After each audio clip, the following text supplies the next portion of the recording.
किरण, हम जा रहे हैं, हमें आने में देर हो जाएगी। खाना बना दिया, खाना खा लेना, ठीक है? हाँ? अब काम की बात करने ये फटी हुई साड़ी पहन के जाओगे? अब बदल लो। अरे बाबा, हम मजदूर लोग हैं और मजदूरों को ना कपड़े या साड़ी देख के काम नहीं मिलता। तो फिर क्या देख के मिलता है?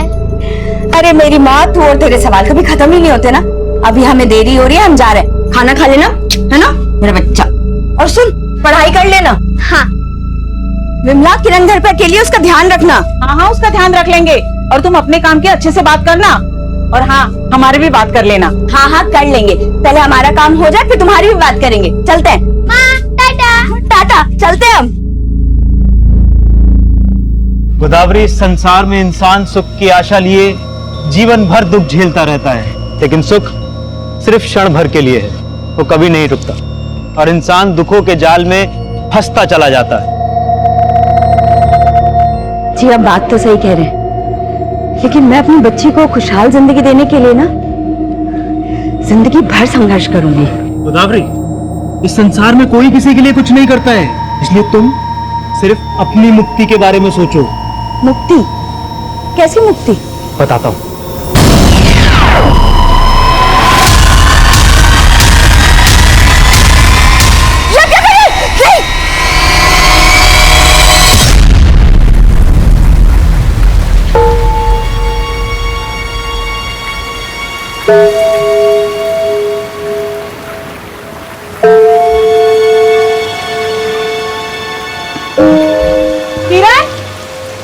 बेटा, इतनी रात को कहाँ जा रही है बारिश में? वो काकी, माँ अभी तक नहीं आई। कहीं फंस गई होगी बेटा, आ जाएगी। चल घर चल, बहुत बारिश हो रही है। चल।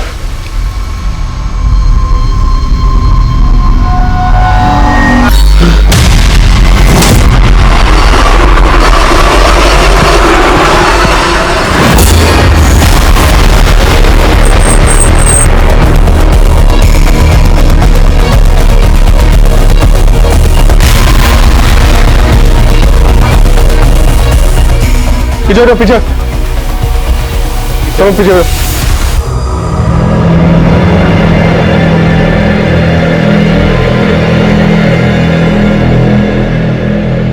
आप लोगों में से कोई जानता है इस औरत को? सर, बॉडी की जो हालत है, एक भी कपड़ा नहीं छोड़ा, लगता है इसके साथ रेप किया गया होगा। लेकिन इसका पेट काटकर सिला गया है। कोई रेपिस्ट ऐसा क्यों करेगा? मुझे इस मर्डर का मोटिव कुछ और ही लगता है। नमस्कार, मैं सीनियर इंस्पेक्टर उज्जवल शर्मा, क्राइम पेट्रोल दस्तक में आपका स्वागत करता हूं। ये एक ऐसा केस था जिसमें मर्डर का मोटिव समझना वाकई बहुत मुश्किल था। हालांकि लाश को देखकर ऐसा लग रहा था कि ये केस इलीगल ऑर्गन ट्रैफिकिंग से जुड़ा हो सकता है, लेकिन जैसा दिखाई देता है सच वैसा ही हो ये जरूरी नहीं। और जल्द ही हमें पता चला कि उस औरत का नाम गोदावरी था, जिसकी मौत ने उसकी 8 साल की बेटी किरण को अनाथ बना दिया था। लेकिन गोदावरी की बेटी किरण का इस दुनिया में आना गोदावरी के एक भयानक अतीत से जुड़ा था, जो 9 साल पहले उसकी नियति का गवाह बन गया था। छोड़ना नहीं इसको, जल्दी आओ, आओ, पकड़ो इसको, आओ, जल्दी आओ, पकड़ो।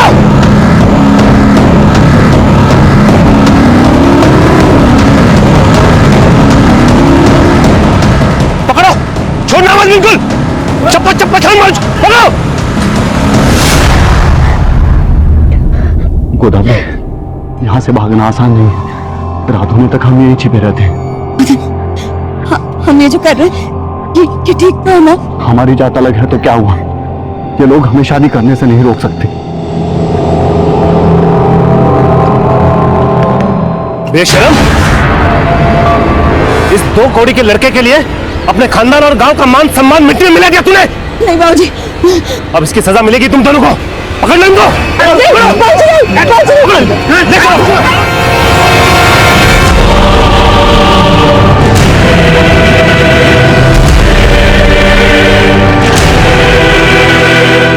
पत्थरों से मार मार के इसकी ऐसे हालत कर दो कि पूरी जिंदगी भर इस बात का पछतावा रहेगी कि क्या पाप किया इसने। नहीं बाबूजी, हम आपके आगे हाथ जोड़ते हैं बाबूजी। मदन को छोड़ दीजिए, आप हमारी जान ले लीजिए बाबूजी। अरे इसे तो क्या, तुझे भी नहीं बख्शेंगे हम। तेरे कर्मों की सजा तुझे मिलेगी।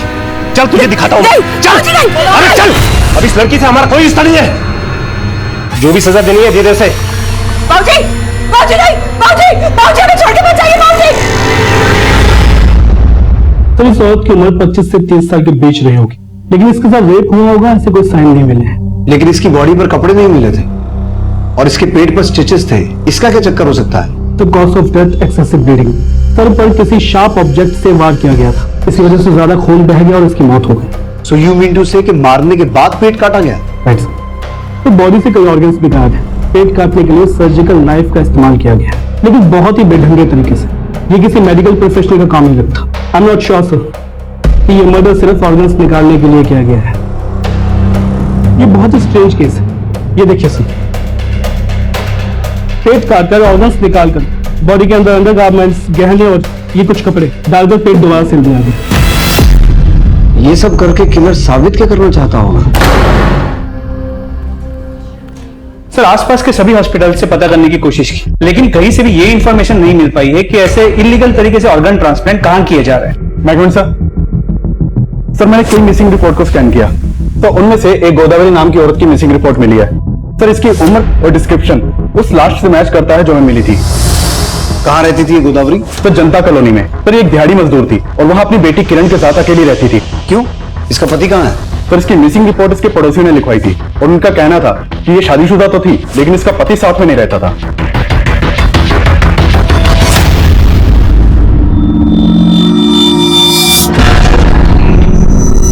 मैडम, ये लाश का चेहरा पहचान पाना मुश्किल है, लेकिन कुछ कपड़े और गहने हैं, शायद उससे कुछ।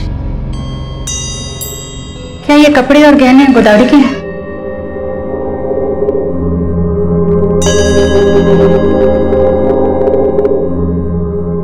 काम की बात करने ये फटी हुई साड़ी पहन के जाओगे? आप बदल लो। ये साड़ी तो माँ की है। माँ का है। काकी बताओ ना माँ का है। बेटा, तेरी माँ हमें छोड़ के भगवान के पास चली गई।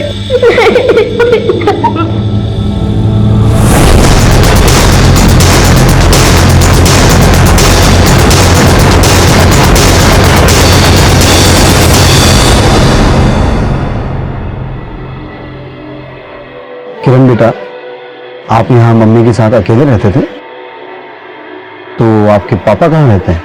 मालूम नहीं, मैंने तो उन्हें कभी नहीं देखा। पापा को कभी देखा ही नहीं? लेकिन आपकी मम्मी ने आपको पापा के बारे में कुछ तो बताया होगा। किरण, मेरा बच्चा खेल रही है? हाँ। कैसी? अच्छा, स्कूल का काम किया? हाँ माँ, और पता है टीचर ने कहा है कि कल फादर्स डे है और टीचर ने कहा है कि अपने पापा के साथ फोटो खिंचा के लाना है। माँ, आप पापा को बुला लीजिए ना, मुझे उनके साथ फोटो खिंचानी है। नहीं बेटा, वो नहीं आ पाएंगे। माँ, मैंने तो उन्हें कभी देखा भी नहीं है, क्या वो हमसे गुस्सा है? नहीं बेटा, गुस्सा नहीं है, पर तो वो आते क्यों नहीं है? आ जाएंगे। अभी तुमको उनका फोटो चाहिए ना? रुको, हम देते हैं।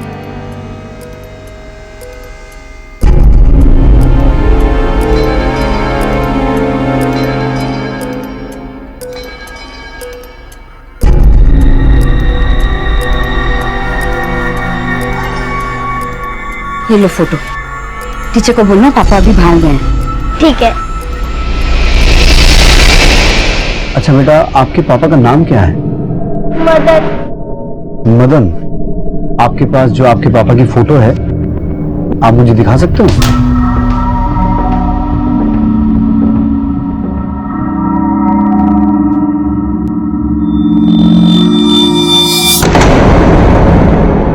साहब, गोदावरी के पति को तो आज तक मैंने नहीं देखा। ये गोदावरी अपनी बेटी के साथ यहाँ कब से रह रही थी? करीब 7 साल से। हम दिहाड़ी मजदूर है साहब। 7 साल पहले गोदावरी अपनी बेटी किरण को गोद में लेके ठेकेदार के पास काम मांगने आई थी, तभी उसे पहली बार देखा। दीदी, ठेकेदार जी कहाँ मिलेंगे?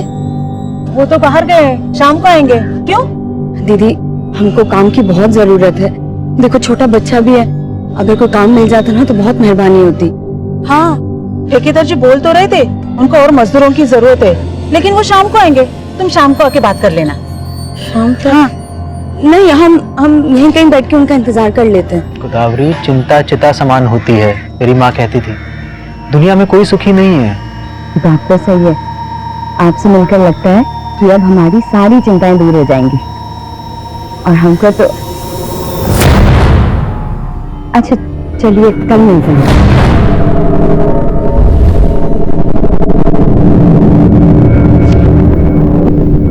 गोदावरी कौन था वो और क्या बात कर रही थी?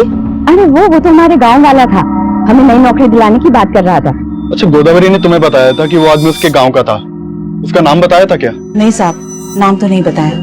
तो गोदावरी की पड़ोसन ने उस आदमी को ठीक से नहीं देखा था, इसलिए उसका स्केच नहीं बनवा सकती। सर ये हो सकता है कि वो आदमी गोदावरी को काम का झांसा देके उसे ऑर्गन ट्रांसप्लांट के लिए यूज करने वाला।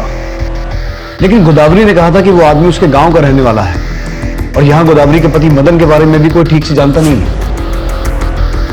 गोदावरी यहाँ 7 साल पहले आई थी और उसके पति की ये फोटो भी काफी पुरानी लगती है।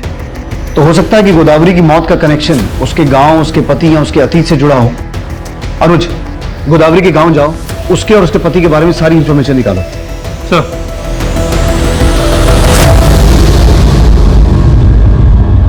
दीदी, अगर दर्द ज्यादा हो रहा है तो दर्द को दूर करने के लिए इंजेक्शन दे दूं? डॉक्टर साहब, हमको अब इस दर्द से ही नहीं, अपने सब दुख दर्द से मुक्ति चाहिए। अरे मुक्ति तो तुझे तब मिलेगी ना जब तू अपने पति को छोड़ेगी। उसको कैसे छोड़ दें डॉक्टर साहब, उसके सिवा हमारा है ही कौन? अरे कैसे नहीं जानते हो अंदर? हमारी बीवी है वो, और तुम्हारा डॉक्टर कर क्या रहा है उसके साथ अंदर? हमारी बीवी को हमारे खिलाफ भड़काता हो। बुला साले को उसको बाहर, बुला उसको बाहर। अरे है कहाँ वो डॉक्टर, निकालो उसको बाहर साले को। अच्छा, एक तो चोरी, ऊपर से सीना चोरी। सीना चोरी हम नहीं कर रहे डॉक्टर, सीना चोरी तुम कर रहे हो। दीदी बीवी है हमारी, हम उसको मारे, उसको काटे, उसके साथ कुछ भी करें। तुम होते कौन होगे बीच में बोलने वाले? दीदी बहन जैसी है मेरी। तुमने कितनी बुरी तरह से पीटा इसको, तुमको अंदर करवाता। अभी करता हूँ पुलिस में फोन। नहीं डॉक्टर साहब, ऐसा मत कीजिए। अरे कैसी बीवी है तू, ये तुझे इतनी बुरी तरह से पीट रहा और तू इसके खिलाफ भी नहीं जाना चाह रही? तो नशे में हमारा हाथ उठ गया, लेकिन प्यार बहुत करते हैं इससे। बड़ा आया प्यार वाला। अभी तो दीदी के कहने पे छोड़ रहा हूँ, अगर आज के बाद इस पे हाथ उठाया ना तो याद रख। बस बहुत हो गया तुम्हारा दादागिरी, और तुम चलोगी या एडमिट होने की ठान ली हो है? चलो। अरे दवाई तो ले जाने दे इसको जानवर।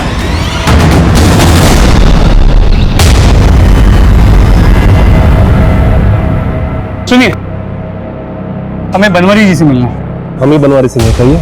दिल्ली पुलिस। दरअसल दिल्ली में हमें आपकी बेटी गोदावरी की लाश मिली।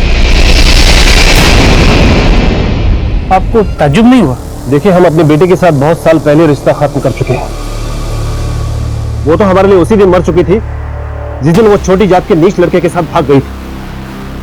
किसके साथ भागी थी? था कोई, लेकिन अब हम उसके बारे में कोई बात नहीं करना चाहते। वैसे भी इन फालतू बातों के लिए हमारे पास टाइम नहीं है, हम जा रहे हैं। ले दवाई खा ले। खा ले दवाई, तेरे उसी डॉक्टर की है। अच्छा मुंह मत बना, देख देख देख। Sorry sorry. आप क्या सॉरी बोल रहे हैं? और पीटिए साला, हम तो बजाने के लिए पैदा हुए हैं। ऐसा कीजिए, हमको जान से ही मार दीजिए। तो तुमको क्या मारेंगे? जान से मारेंगे तो उसको मारेंगे। हमारी चीज उससे है, तुमसे नहीं है। आप अब भी हम पे शक कर रहे हैं? नहीं कर रहे हैं शक, देखो सॉरी बोल रहे हैं। देखो आज हम तुम्हारे लिए अपने हाथ से खाना बनाएंगे, ठीक है? उसमें ना थोड़ा जहर भी मिला देना, खा लेंगे हम। ज्यादा नखरा मत करा करो। कमाल है यार, मतलब ये औरत है, इसको हाथ दो तो गला पकड़ लेती है। अब लल्लो चप्पो करना ही नहीं चाहिए औरत लोगों को यार। साहब आप गोदावरी और उसके पति के बारे में पता करने आए ना? साहब हम आपको कुछ बताना चाहते हैं। बोलो। साहब दरअसल गोदावरी हमारे गांव के मदन नाम के लड़के से प्रेम करती थी, और साहब वो दूसरी जाति का था और गोदावरी के पिताजी पंच थे। और साहब हमारे गांव में नियम है, अगर लड़का लड़की दूसरी जाति में ब्याह करने की कोशिश करते हैं तो उसको पूरा गांव बेइज्जत करता है। उसके साथ भी यही हुआ था साहब। गोदावरी के पिता ने उसको किए की सजा दिलवाने के लिए गांव के लोगों से रेप करवाया था उसने। क्या? गोदावरी के पिता ने गोदावरी का रेप करवाया? हाँ साहब, हमारे यहाँ कोई लड़की अगर भागने की कोशिश करती है तो उसके साथ यही किया जाता है। लेकिन साहब आपको कोई बताएगा नहीं। मदन हमारा दोस्त था, हमें काफी दुख है इस बात का साहब। ये मदन और उसकी फैमिली कहाँ है अभी? ये तो नहीं पता साहब। कोई कहता है उसको इन्होंने मार के गाड़ दिया, लेकिन कोई कहता है कि वो अपने माता पिता के साथ कहीं चला गया, और गोदावरी भी अपनी जान बचाकर भाग गई साहब। पापा, आप माँ के सामने मुझसे क्यों नहीं मिले? क्या अब भी आप मुझसे नहीं मिलोगे? मुझे तो माँ की बहुत याद आती है। क्या आपको माँ की कभी याद नहीं आती?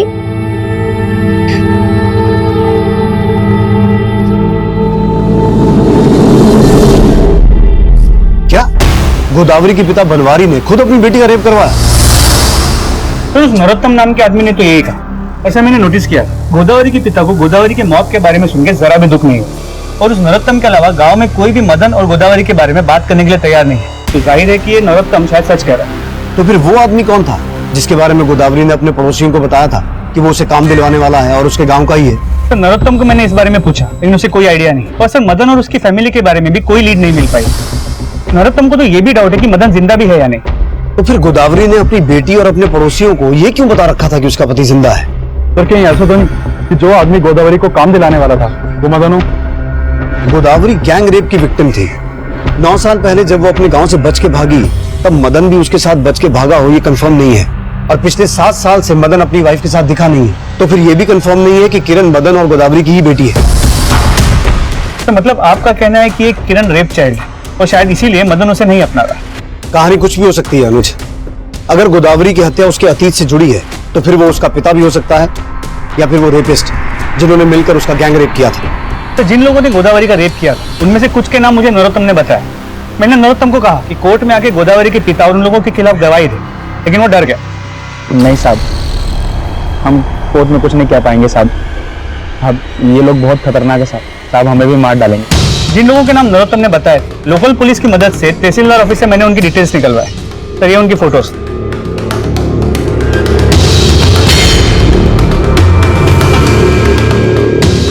एक काम करो, जहां गोदावरी की हत्या हुई थी उस एरिया का डम डेटा निकालो। ये पता लगाओ कि वहां कोई ऐसा नंबर एक्टिव था जो गोदावरी के पिता या उसके गांव से ताल्लुक रखता हो, और मदन और उसकी फैमिली के बारे में पता लगाओ। नरोत्तम के बयान के मुताबिक गोदावरी का सबसे बड़ा गुनाहगार उसका पिता बनवारी सिंह था, लेकिन गोदावरी के साथ गैंग रेप 9 साल पहले हुआ था और 9 साल पहले के उस गुनाह को अभी हुई गोदावरी की हत्या के साथ जोड़ना बहुत मुश्किल था। साथ ही साथ गोदावरी के उन गुनाहगारों पर उनका गुनाह साबित करना भी उतना ही मुश्किल था। उस गुनाह पर मदन रोशनी डाल सकता था, लेकिन हमें मदन और उसके परिवार के बारे में कोई लीड नहीं मिल रही थी और ना ही हमें उस आदमी के बारे में कुछ पता चला जिसने गोदावरी को नया काम दिलवाने की बात की थी। लेकिन हम गोदावरी मर्डर केस के हर एंगल को इन्वेस्टिगेट कर रहे थे। इस केस में हम इलीगल ऑर्गन ट्रांसप्लांटेशन के एंगल को भी रूल आउट नहीं कर सकते थे। इसीलिए हमने ऐसे मामलों से जुड़े सभी हिस्ट्री शीटर्स को राउंड अप किया। फिलहाल तो हमें इस केस में कोई सफलता नहीं मिल पा रही थी और तभी हमारे सामने एक नया केस आया। जय हिंद सर।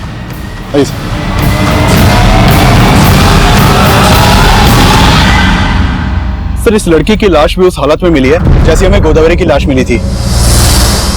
ये देखिए सर, इसके सर पर भी बुरी तरह से वार किया गया है। सर इसके पेट को भी काटा गया है और फिर सिल दिया गया है और इसकी बॉडी पर भी कपड़े नहीं है। तो क्या वाकई ये दोनों केसेस इलीगल ऑर्गन ट्रैफिकिंग से जुड़े हैं? देखिए सर, इस एरिया में इस तरह का काम करने वाले जितने भी गैंग्स हैं हमने उन सबको खंगाला और हमारी खबरों से भी कोई लीड नहीं मिल पा रही है जो इस एंगल को कंफर्म कर सके। तो कहीं किलर हमारा ध्यान भटका तो नहीं रहा? हमारा ध्यान इलीगल ऑर्गन ट्रैफिकिंग की ओर जाए और उसकी आड़ में। हाँ सर, इस बात की पॉसिबिलिटी हो सकती है। सर ये किलर तो समझ में नहीं आ रहा है। एक ही मोडस ऑपरेंडी से 2 औरतों का मर्डर।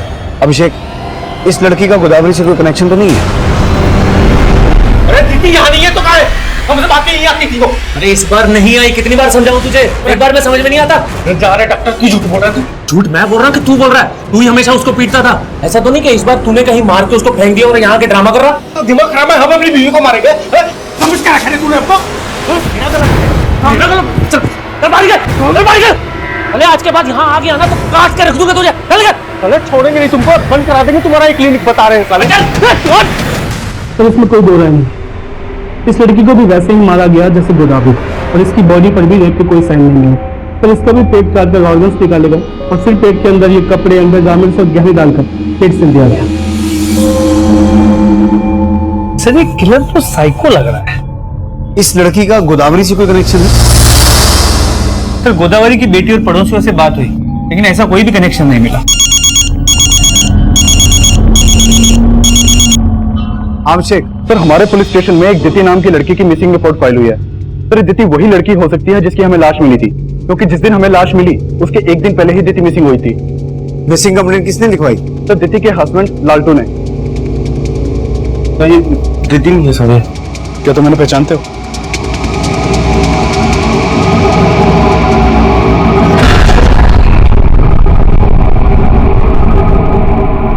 कैसा लगा? अच्छा सच्चा सोने का है, पता है? प्यार सच्चा होना चाहिए बस। घर के कौन सा सोना चांदी साथ लेके जाएंगे। अरे यार, हम तुमको मतलब इतना सुंदर गिफ्ट दिए, तुम अभी भी मरने की बात कर रही हो यार। मरी तो रहे हैं रोज हम, पर हम तुमको जिंदगी देंगे, और ऐसा जिंदगी देंगे ना जैसा कभी किसी ने जिया नहीं होगा।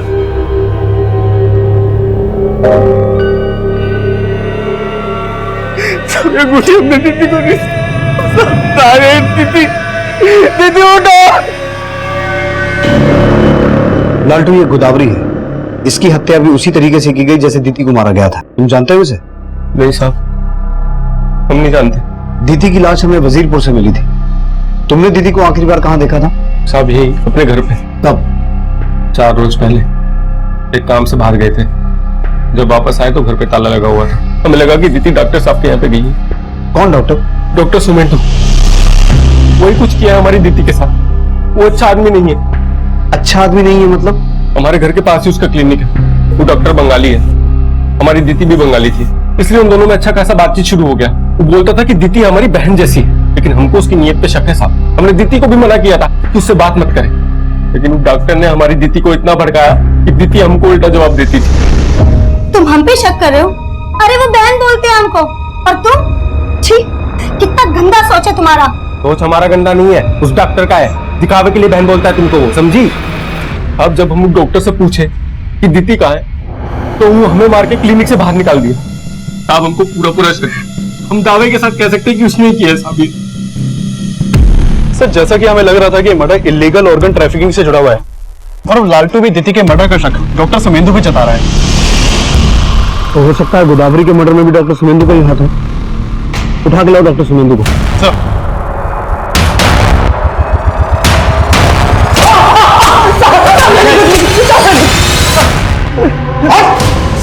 साहब लालटू झूठ बोल रहा था। अब दीदी को तुम अपनी बहन जैसी मानता था। मैंने कभी उस पर गलत नजर नहीं रखी साहब। हाँ, तेरी नजर तो उसके ऑर्गन्स पे थी ना। ऑर्गन? आतंकी मत कर। दीदी को मारकर उसकी बॉडी में से वाइटल ऑर्गन्स निकाले गए थे, और सिर्फ दीदी नहीं, 15 दिन पहले गोदावरी को भी इसी तरीके से मारकर उसके ऑर्गन्स भी निकाले गए थे। अब मुझे सिर्फ इतना बता कि ये ऑर्गन्स तो बेचता किसको है? साहब मैं ऐसा वैसा डॉक्टर नहीं हूँ साहब, मैं तो मामूली से फिजिशियन हूँ। फिर वो सर्जन कौन है जिसके लिए तूने उन औरतों को झांसा देकर उनका मर्डर किया? साहब मैंने किसी को नहीं मारा साहब, बल्कि मुझे तो शक है कि लालटू ने दीदी को मारा होगा। तू ऐसे नहीं बोलेगा। अभिषेक, ऑपरेशन करो डॉक्टर साहब का। साहब मैं झूठ नहीं बोल रहा हूँ साहब। दीदी तो लालटू की बीवी भी नहीं थी साहब, वो तो उसको बंगाल से खरीद कर लेकर आया था। खरीद कर लाया था? हाँ साहब, वो उसको खरीद कर लेकर आया था साहब। उसको गुलाम बना के रखा था, बहुत मारता पीटता था साहब। दीदी तो कितनी बार मेरे पास आके अपनी आप बीती सुना चुकी थी। दीदी पानी सर के ऊपर से निकल रहा है, तुम पुलिस में कंप्लेंट क्यों नहीं कर देती हो? अरे मैं तुम्हारा साथ दूंगा। नहीं डॉक्टर साहब, हम ऐसा नहीं कर सकते। लेकिन दीदी आपके पास आने से डरती थी साहब। अगर आपको यकीन ना हो तो आप उसके पड़ोसियों से जाके पूछ लीजिए, कैसे जानवरों की तरह मारता था उसको।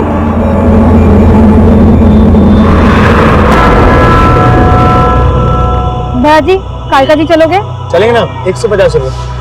150 किस बात के? मीटर तो पूरा 120 भी नहीं होता है। मैडम मीटर का नहीं पता, चलना है तो बोलो वरना रहने दो। ये आप कुछ भी बोल रहे हैं।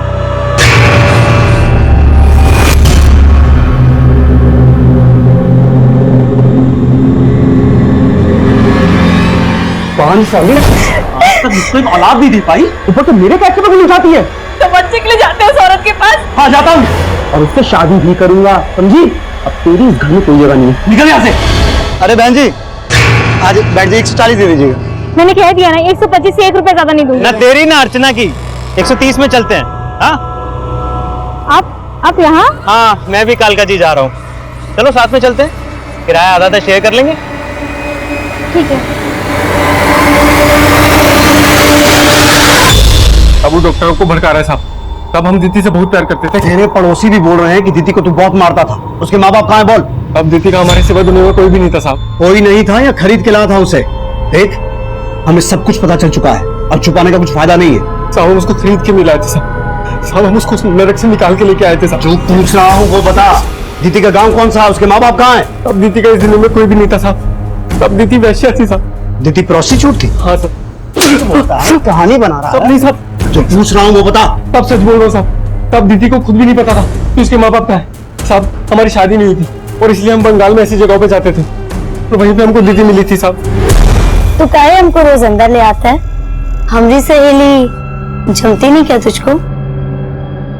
नहीं, जब से मिले ना तुमसे बाकी हर औरत पराया लगने लगा है हमको। प्यार हो गया तुमसे। नहीं सच्ची? तब हम दीदी को यहाँ भगाकर दिल्ली ले आए, लेकिन हमने उसे कहा था कि किसी को भी अपना अतीत मत बताना, लेकिन उसने उस डॉक्टर के आगे सब उगल दिया। और वो डॉक्टर आज आपको भड़का रहा है साहब। साहब हमारे झगड़े का जड़ भी वो डॉक्टर ही था। उसी से खार खा के हम दीदी पे हाथ उठाते थे, लेकिन साहब हम दीदी से बहुत प्यार करते थे। बात का विश्वास करो साहब, हमने दीदी को नहीं मारा।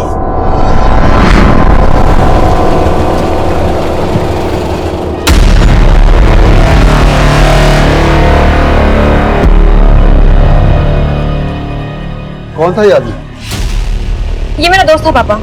अर्चना, इन्हीं हरकतों की वजह से तुम्हारे पति ने तुम्हें छोड़ दिया और अब तुमने यहाँ भी यही शुरू कर दिया। इस सिंदूर और मंगलसूत्र की आड़ में क्या कर रही हो सब समझ में आ रहा है। पापा, आप अपनी ही बेटे के बारे में इतना गलत कैसे सोच सकते हैं? जो अभी मैंने अपनी आंखों से देखा उसका क्या? आपको ये दिख रहा है, लेकिन अपने दामाद की हरकतें वो नहीं दिखती आपको। उसके लिए तो आपने अपनी आंखें मूंद ली है जब वो मेरे रहते हुए किसी और औरत के साथ रिश्ता रखा है। एक मिनट, इसका मतलब इस आदमी के साथ तुम्हारा रिश्ता है? अरे दुनिया देखेगी तो क्या कहेगी? क्यों मेरे मान सम्मान की धज्जियां उड़ा रही है? पापा, मुझे आपके मान सम्मान की फिक्र है, लेकिन फिर भी अगर आपको लगता है कि मैं कुछ गलत कर रही हूँ तो आप भी मुझे घर से निकाल सकते हैं। इस दीदी की पूरी इंफॉर्मेशन निकाली। ये बंगाल के आसनसोल एरिया के प्रोस्टिट्यूशन रैकेट से जुड़ी हुई थी। इस लालटू का भी वहां काफी आना जाना था। डॉक्टर सुमेंदु के खिलाफ कुछ मिला? तो उसके कांटेक्ट में जितने भी डॉक्टर्स हैं और बाकी लोग हैं, सबके बैकग्राउंड चेक की, लेकिन कुछ भी सस्पिशियस नहीं मिला। और गोदावरी का मर्डर जिस एरिया में हुआ था वहां ऐसा कोई नंबर एक्टिव नहीं था जिसका कनेक्शन गोदावरी के किसी गांव वाले से हो। इन दोनों औरतों के मर्डर का मोडस ऑपरेंडी सेम है। उसको देखकर ऐसा लगता है कि कातिल भी एक ही आदमी होगा, लेकिन इन दोनों का आपस में कोई कनेक्शन नहीं मिल रहा है। तो इसके अलावा इस मदन के बारे में कोई इन्फॉर्मेशन नहीं मिल पा रही। ये भी समझ में नहीं आ रहा कि ये मदन और उसकी फैमिली जिंदा भी है या मर चुके हैं। लेकिन अगर मदन मर गया होता तो गोदावरी सुहागन बन के क्यों रहती? तो ये भी हो सकता है कि ये गोदावरी बिन ब्याह मां बनी, तो बदनामी के डर से सब कुछ झूठ बोल रही है। दीदी और गोदावरी, इन दोनों के अतीत में दुख और मुसीबतों की एक कहानी छिपी है। दीदी प्रोस्टिट्यूट थी, गोदावरी का गैंग रेप हुआ था। गोदावरी अपने गांव से 9 साल पहले भागी थी और यहाँ लोग उसको पिछले 7 साल से जानते हैं। तो बीच के 2 साल वो कहाँ रही होगी? कहीं ऐसा तो नहीं कि दीदी की तरह गोदावरी को भी प्रोस्टिट्यूट बना दिया गया हो? मतलब इन दोनों के मर्डर का कनेक्शन प्रोस्टिट्यूशन रैकेट से जुड़ा हुआ हो सकता है। दीदी का अतीत जानने के बाद हम प्रोस्टिट्यूशन रैकेट को भी इस केस से जोड़कर देख रहे थे, लेकिन हमें इस चीज की कोई लीड नहीं मिली कि गोदावरी को जबरदस्ती प्रोस्टिट्यूट बनाया गया था। और सवाल यह भी था कि प्रोस्टिट्यूशन रैकेट वाले लोग इस तरह से इन औरतों को क्यों मारेंगे? हम फिर भी अपने खबरियों की मदद से बंगाल के उस प्रोस्टिट्यूशन रैकेट से जुड़े सभी लोगों को खंगाल रहे थे, लेकिन इस एंगल से भी हमारे हाथ कुछ नहीं लगा। डॉक्टर सुमेंदु और दीदी का पति लालतू, ये दोनों हमारे शक के दायरे में थे। दूसरी तरफ गोदावरी का पति मदन, नरोत्तम द्वारा बताए गए गोदावरी के रेपिस्ट, हम सभी को इन्वेस्टिगेट कर रहे थे, लेकिन किलर हमें फिर से मात देने वाला था।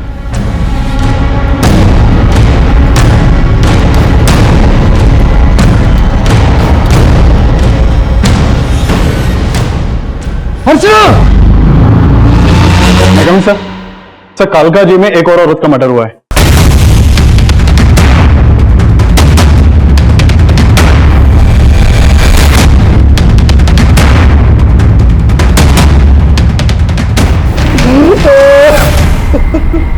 जी, जी।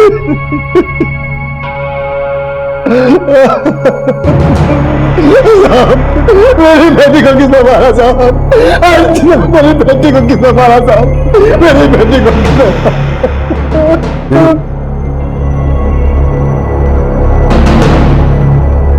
तो इसका मर्डर तो बिल्कुल गोदावरी और दीदी की तरह किया गया है। लेकिन गोदावरी और दीदी की लाशें तो हमें सुनसान जगहों पर मिली थी, इसकी घर के अंदर। ये चक्कर क्या हो सकता है? सर, इसका नाम अर्चना है। मैंने इसके फादर से बात की, वो गोदावरी और दीदी को नहीं जानते। साहब, मैं बाजार गया हुआ था, मैं वापस आया तो मेरी तो जब ये सब हुआ अर्चना घर पे अकेली थी? हाँ सर, लेकिन बाद में वो बाहर जाने वाली थी। पापा बिना खाए कहाँ जा रहे हैं? आपका नाश्ता लगा दिया है। पापा पापा अभी तक नाराज है। पापा आप जैसा सोच रहे हैं वैसा कुछ भी नहीं है। वो सिर्फ और सिर्फ मेरा दोस्त है और आज उसी की वजह से मुझे जॉब भी मिलने वाली है। पापा जॉब? कैसा जॉब? आज मेरा जॉब इंटरव्यू है। जॉब पक्की हो जाएगी तो सबसे पहले आप ही को बताऊंगी। अर्चना जॉब इंटरव्यू के लिए जाने वाली थी? हाँ सर। तो गई? मालूम नहीं साहब, जब मैं वापस आया तो सब हो चुका था। कुछ दिन पहले उसे एक आदमी के साथ देखा था, वही उसे काम देने वाला था। अच्छा, वो आदमी कौन था जो अर्चना की जॉब लगवा रहा था? सर उसका कोई दोस्त था, मैंने एक बार अर्चना के साथ उसको देखा था। आप उस आदमी के बारे में कुछ तो जानते होंगे? कहाँ रहता है, क्या नाम है? नहीं सर, अर्चना ने कुछ नहीं बताया था उसके बारे में। आप उसका स्केच बनवा सकते हैं? सर मैंने उसे इतने ध्यान से देखा ही नहीं था। आपको क्या लगता है अर्चना को इस तरीके से कौन मारेगा? अर्चना का उसके पति के साथ झगड़ा था और 6 महीने पहले अर्चना क्या नाम है अर्चना के पति का? सर उमेश, ओखला में रहता है। तो ओखला जनता कॉलोनी के पास, जहाँ पे गोदावरी और दीदी दोनों का घर। कहीं ऐसा तो नहीं कि अर्चना के पति का गोदावरी और दीदी के मर्डर से भी कनेक्शन हो? अर्चना के फादर ने बोला कि आज अर्चना का जॉब इंटरव्यू था। वहीं गोदावरी भी काम के सिलसिले में किसी आदमी से मिल रही थी जिसके बारे में हमें कुछ पता नहीं चला। और अर्चना के फादर भी बोल रहे हैं कि उन्हें उस आदमी के बारे में कुछ पता नहीं था जो अर्चना को जॉब दिलवाने की बात कर रहा था। आई स्ट्रांगली फील कि ये एक ही आदमी है और हो सकता है उसने दीदी को भी जॉब दिलवाने का झांसा दिया हो। अनुज, तुम अर्चना की फ्रेंड्स और फैमिली वालों से मिलो, हो सकता है उस आदमी के बारे में कोई लीड मिले और अर्चना के पति को भी खंगालो। सर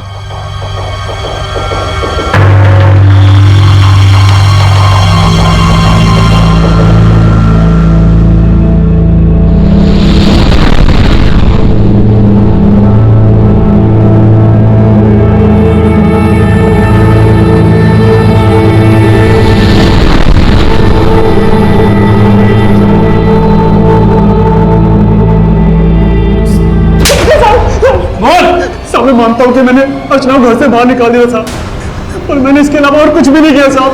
मैं सच बोल रहा हूं साहब।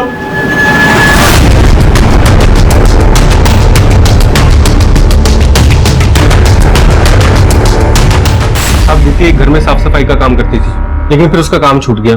तो दीदी कोई नया काम ढूंढ रही थी?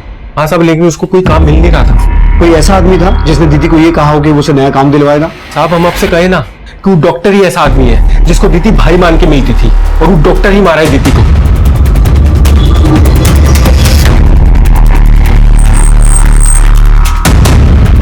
सर इस ऑटो वाले का कहना है कि कुछ दिन पहले अर्चना एक आदमी के साथ इसकी ऑटो में बैठी थी।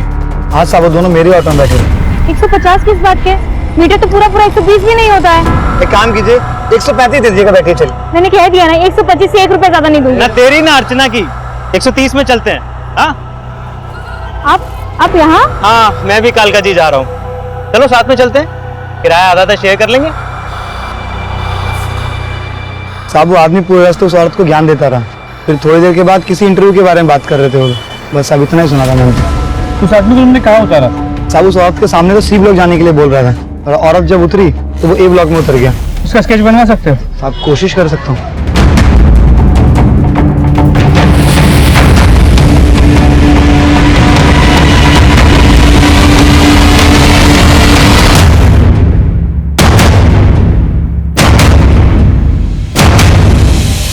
आपको पता है महंगाई कितनी बढ़ गई है?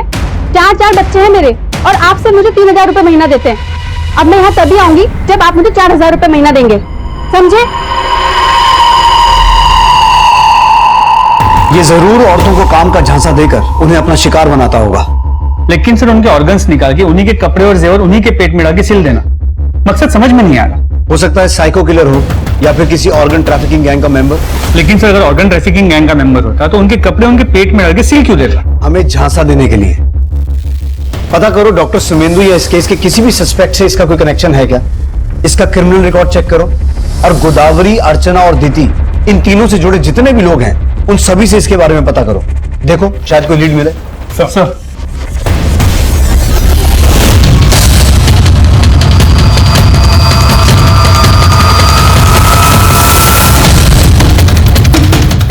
हाँ साहब, गोदावरी को मैंने इसी आदमी के साथ देखा था। गोदावरी ने इसी आदमी के बारे में बताया था कि ये उसके गांव का है। हाँ सर, ये वही है जिसको मैंने अर्चना के साथ देखा था।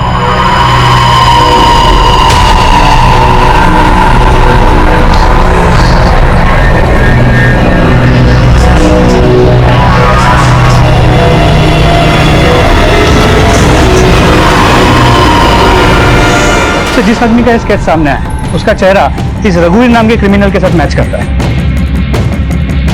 इस रघुवीर को अपनी माँ के ही मर्डर के केस में 14 साल की सजा हुई थी, लेकिन अच्छे बर्ताव की वजह से इसकी सजा 2 साल कम कर दी गई। ये 2 साल पहले ही रिहा हुआ है। तो रिहा होने के बाद से कहाँ है? रिहा होने के बाद से तो गायब है, लेकिन रहने वाला गोरखपुर का है। मैंने गोरखपुर पुलिस को अलर्ट कर दिया है। यहाँ दिल्ली में ये एक के बाद एक 3 औरतों का मर्डर कर चुका है। गोदावरी, दीति और अर्चना के बाद जरूर ये किसी और को टारगेट करने की फिराक में होगा। अनुज, दिल्ली और नेबरिंग स्टेट्स में इसकी फोटो सर्कुलेट करवाओ और उन्हें इससे अलर्ट रहने को कहो, और किसी भी तरीके से ये पता लगाओ कि ये कहाँ हो सकता है। सर,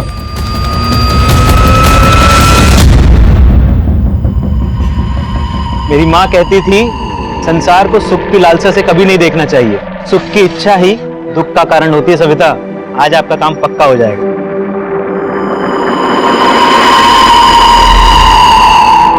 चले? हाँ चलिए। चलिए।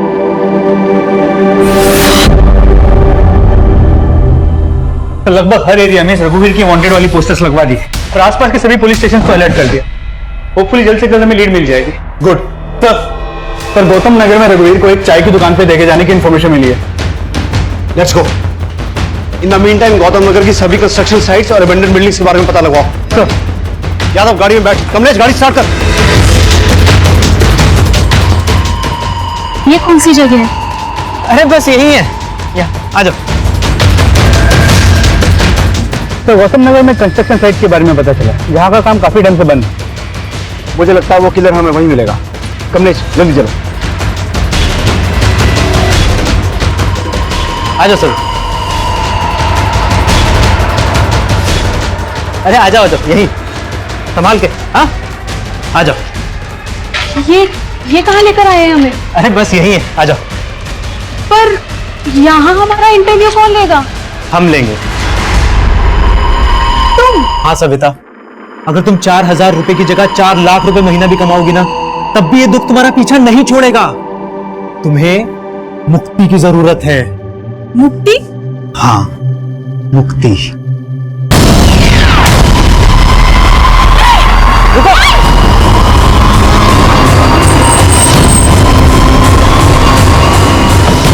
कोना कोना चेक करो बिल्डिंग का, क्विक।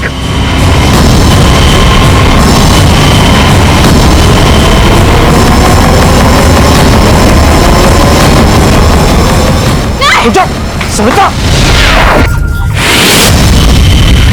सविता, क्यों भाग रही हो? सविता, तुम मुझसे नहीं, अपनी खुशियों से दूर भाग रही हो। तुम्हें इससे मुक्ति मिलेगी। यही तरीका है तुम्हें मुक्ति देने का सविता। यही तरीका है तुम्हें मुक्ति देने का। यही तरीका है तुम्हें मुक्ति देने का। छोड़ो मुझे, छोड़ो, मैं मुक्ति। इस लड़के को मुक्ति दे। क्यों मिलेगा मुक्ति? क्यों मिलेगा मुक्ति? नहीं जा सकते। छोड़ो मुझे, छोड़ो, मैं मुक्ति दे दूं।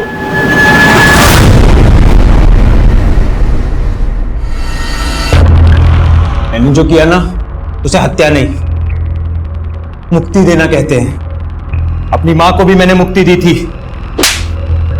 तेरी माँ जो तुझे इस दुनिया में लेके आई, उसे मार के बड़े गर्व से बोल रहा है कि उसे मुक्ति दी थी। आपको पता है, मेरी माँ 10 साल से घुटनों के दर्द से परेशान थी। ना उठ सकती थी, ना चल सकती थी, बस बिस्तर पे पड़ी पड़ी दुख झेल रही थी। इसलिए मैंने उसे मुक्ति दे दी। और वैसा ही दुख मैंने गोदावरी के जीवन में देखा था। दुखी लोगों को मैं अपना मित्र बना लेता हूँ और मित्र अपना दुख बांट लेते हैं। गोदावरी ने बताया था मुझे कैसे उसका बलात्कार किया गया और फिर उसके प्रेमी को भी मार दिया गया। मदन की हत्या की गई थी? हाँ, यही बताया था उसने मुझे। लेकिन वो दुनिया से और अपनी बेटी से झूठ बोलती थी कि वो सुहागन है। उसके पेट में जो बच्चा था ना, वो रेपिस्ट का बच्चा था। लेकिन फिर भी उसने उसे इतना बड़ा किया, और उसे मिला क्या? दुख। ढंग का काम नहीं था बेचारी के पास। इतना सब कुछ सह के भी तंगी में जी रही थी, इसलिए मैंने उसे मुक्ति दे दी। जी आप बात तो सही कह रहे हैं, लेकिन मैं अपनी बच्ची को खुशहाल जिंदगी देने के लिए ना जिंदगी भर संघर्ष करूंगी। गोदावरी, इस संसार में कोई किसी के लिए कुछ नहीं करता है, इसलिए तुम सिर्फ अपनी मुक्ति के बारे में सोचो। मुक्ति? कैसी मुक्ति? बताता हूं।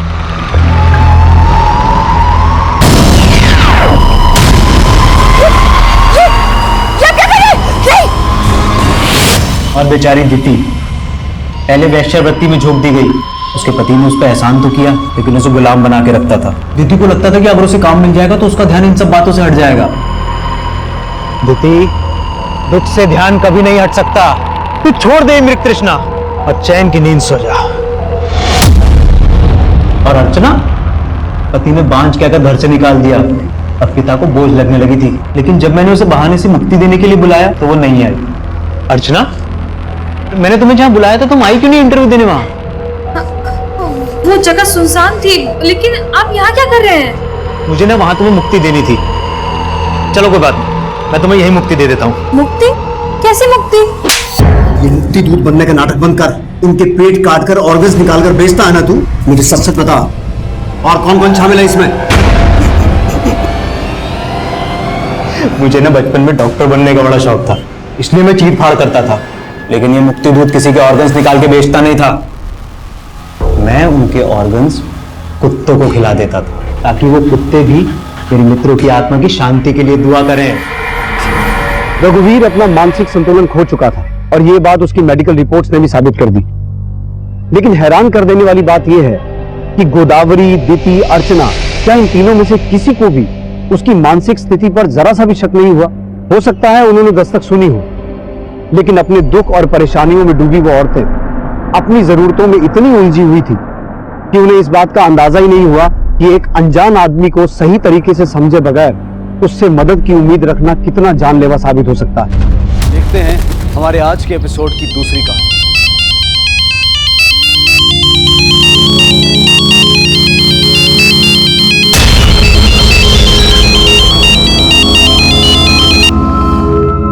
हेलो मिस्टर दर्शन नायर, आपने अपना प्रॉमिस तोड़कर अच्छा नहीं किया। रेवती? हाँ रेवती, अभी आपको अपना गलती सुधारना पड़ेगा।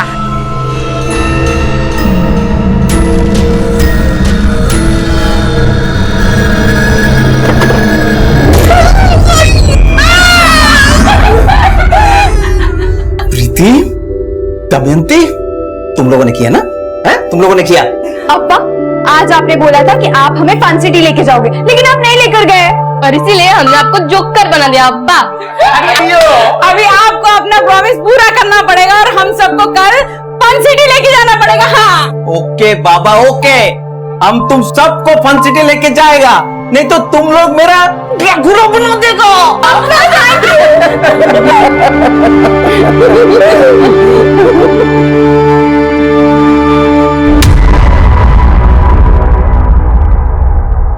नमस्कार, मैं अभिमन्यु जिंदल क्राइम पेट्रोल दस्तक में आप सभी का स्वागत करता हूं।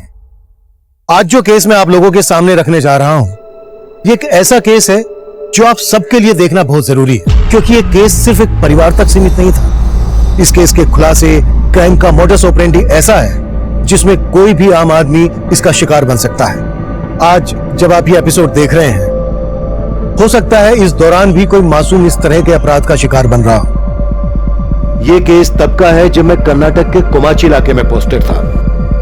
कोमाची एक शांत सा कस्बा था, लेकिन तब हमें यह मालूम नहीं था कि उस कस्बे की शांति के पीछे कई जुर्म अपने पांव पसार रहे थे, और उसी दौरान हम लोग सुरक्षा को लेकर कई जरूरी कदम भी उठा रहे थे।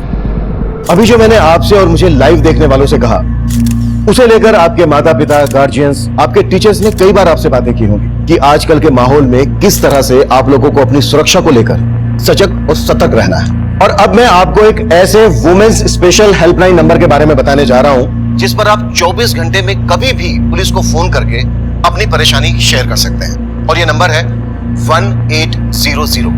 ये एक टोल फ्री नंबर है जो आज 16 जुलाई 2017 ठीक 11 बजे से एक्टिव हो चुका है।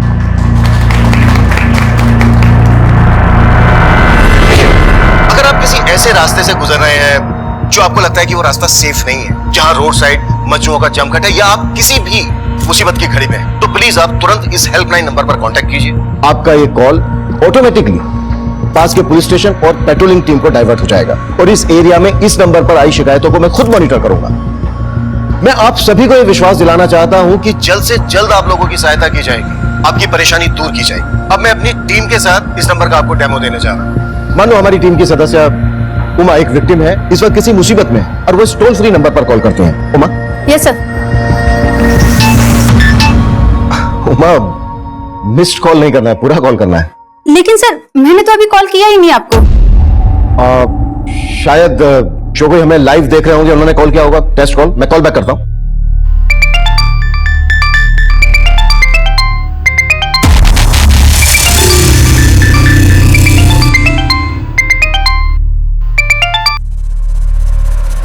हेलो। हेलो, मैं एसपी अभिमन्यु जिंदल बोल रहा हूं। क्या आप किसी परेशानी में हैं? फोन कट हो गया है, मैं दोबारा करता हूं।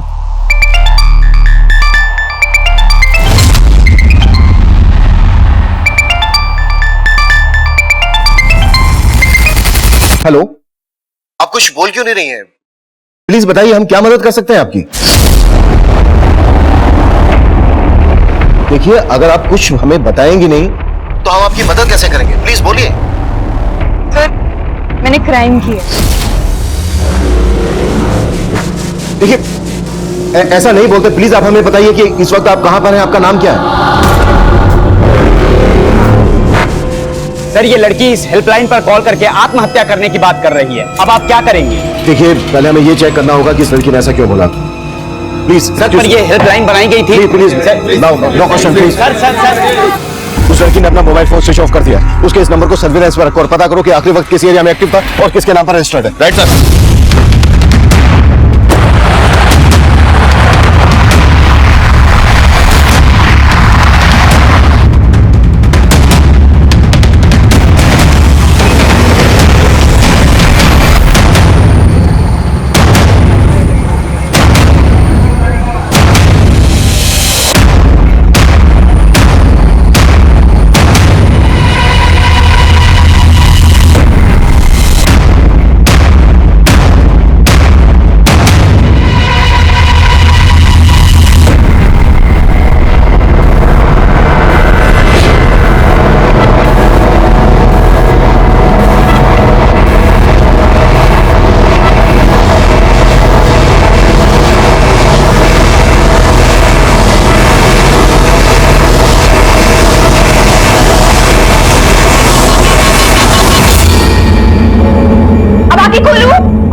दीदी खोल दो। ठीक है।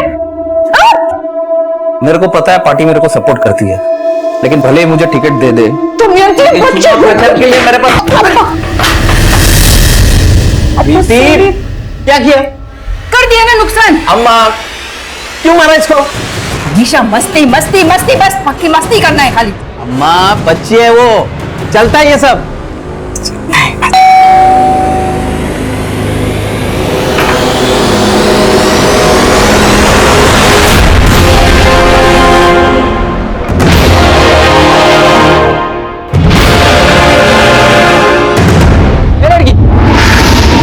क्या कर रही है?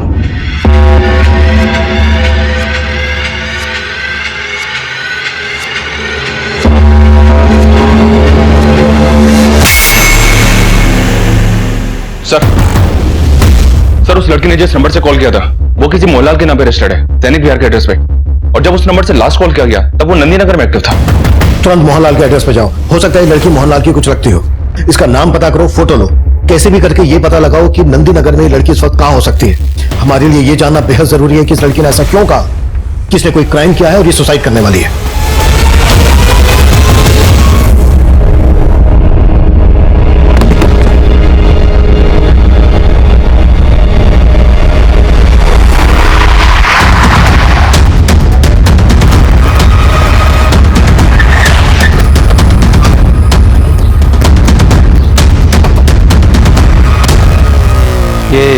ये मोहनलाल का घर है? हाँ सर यही है।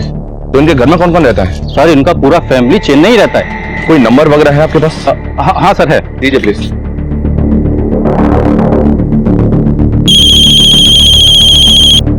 हेलो जी, आप मोहनलाल बोल रहे हैं? हाँ जी। देखिए मैं कोमाची पुलिस स्टेशन से सब इंस्पेक्टर मनीष बोल रहा हूँ। अभी अभी एक लड़की ने आपके दूसरे नंबर से हमें कॉल किया था। मेरे नंबर से? 44461406। नहीं नहीं, मेरे पास ऐसा कोई नंबर नहीं है जी। ये नंबर आपके सैनिक विहार पते पे रजिस्टर्ड है। 4 महीने पहले नंबर लिया था आपने। मेरे कुछ समझ में नहीं आ रहा है। हाँ 6 महीने पहले मैं उधर गया था सर जी, एक रिश्तेदार के यहाँ मैरिज अटेंड करने गया था। उधर मैंने एक दुकान से मोबाइल सिम खरीदा था सर। वो दुकानदार मेरे डॉक्यूमेंट से मिसयूज तो नहीं कर लिया? तो क्या आप हमें बता सकते हैं यहाँ से आपने किस दुकान से सिम लिया था?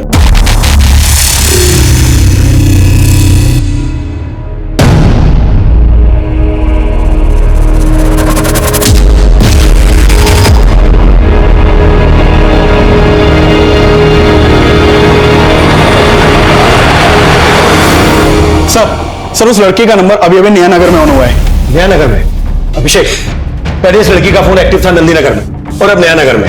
नंदी नगर से नया नगर 10 किलोमीटर दूर है। बड़े लड़की ट्रेवल कर रही है। सर लड़की जो नंबर यूज कर रही है वो किसी मोहनलाल के नाम पे है। ऐसे में हमें कैसे पता चलेगा ये लड़की है कौन? हमारे पास ना इसकी फोटो है ना कोई पहचान, हमें इसके बारे में कुछ मालूम ही नहीं है। Video call.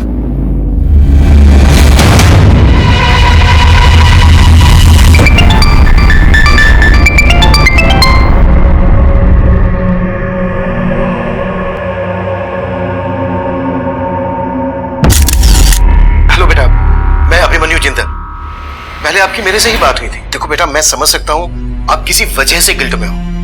देखो बेटा, आप अभी बहुत छोटे हो सकता है आपसे कोई भूल हुई हो, लेकिन ऐसी कोई भूल नहीं है जो सुधारी ना जा सके। आप हमें खुल के बताइए, आपको क्या हेल्प चाहिए हमारी? नाम क्या है बेटा आपका? आपके पेरेंट्स कौन है? आप कहाँ रहती हैं? हम आपकी मदद जरूर करेंगे। नहीं, आप मेरी कोई मदद नहीं कर सकते। स्विच ऑफ कर दिया। अभिषेक, मुझे लग रहा है ये लड़की कुछ भी कर सकती है और हमें इसको ऐसा करने से रोकना होगा। इसका फोटो मैं तुम्हें सेंड कर रहा हूं। सभी सोशल साइट्स और न्यूज चैनल में फोटो सर्कुलेट करो। देखकर तो यही लग रहा था कि ये किसी बस में ट्रेवल कर रही है। नया नगर के पास में जो भी पेट्रोलिंग टीम है उसको इसका फोटो भेजो और इसे अपडेट करो। इस लड़की की उम्र 16 से 17 साल की होगी। मतलब ये जरूर किसी स्कूल या कॉलेज में जाती होगी। आसपास के जितने भी स्कूल कॉलेजेस हैं सब जगह पता करो। हो सकता है वहां से इसके घर वालों के बारे में हमें पता चल जाए। Quick sir.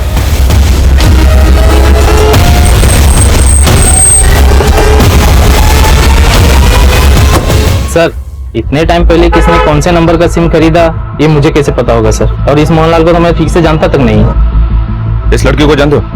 शायद मोहनलाल के डॉक्यूमेंट पे ऐसे सिम दिया हूँ। नहीं सर, मैं इसे नहीं जानता। और सर हम ऐसा काम नहीं करते। और 6 महीने पहले तक तो बिना डॉक्यूमेंट्स के भी सिम मिल जाया करते थे। शायद वहीं से लीक हुआ वो मोहनलाल का डॉक्यूमेंट्स। ये वही लड़की है जिसने पुलिस के हेल्पलाइन नंबर पर फोन करके ये बोला था कि उसने कोई क्राइम किया है और वो सुसाइड करने वाली है। आखिर क्या वजह रही होगी, इसका पता अभी तक पुलिस भी नहीं लगा पाई है।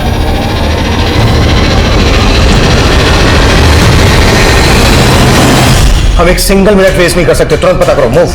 Yes sir. अभिषेक, नया नगर पोस्ट की क्या अपडेट है? सर वहां चेकिंग चालू है। हाँ मनीष। सर मैंने मोहनलाल के पड़ोसियों और उस दुकान वाले से इंक्वायरी की। लगता नहीं मोहनलाल उस लड़की को जानता होगा। पर हमें यह पता तो करना होगा कि जो लड़की ये बोल रही है कि उसने कोई क्राइम किया है, आखिर उसके पास मोहनलाल नाम के किसी आदमी का सिम कार्ड पहुंचा कैसे? और ये पता करने के साथ साथ हमें उस लड़की तक पहुंचने के लिए भी फोकस करना है और ये भी जानना है कि आखिर उसके दिमाग में चल क्या रहा है। मनीष, अभिषेक, वो लड़की नंदी नगर में थी। नंदी नगर से उसने नया नगर की तरफ मूव किया। हो सकता है वो नया नगर से होते हुए विजयनगर की तरफ जा रही हो, या फिर विजयनगर पहुंचने से पहले ही आधे रास्ते से वो तिलक नगर होते हुए, नालगोंडा होते हुए नगरेला की तरफ जा रही हो। अभी मैंने जितने भी नाम दिए हैं इन सभी एरियाज में नाकाबंदी करवाओ और आने जाने वाली सभी बसेस की चेकिंग करवाओ। क्लियर है Manish? Okay sir. Okay Abhishek. क्या सर? मैं क्या सर? सर अभी एक लेडी का फोन आया था। उसका कहना है कि वो उस लड़की के बारे में जानती है। मैंने उसको थाने बुलवा लिया है।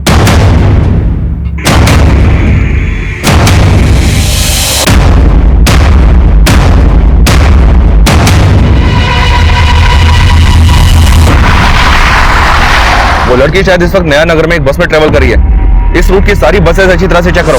होगा।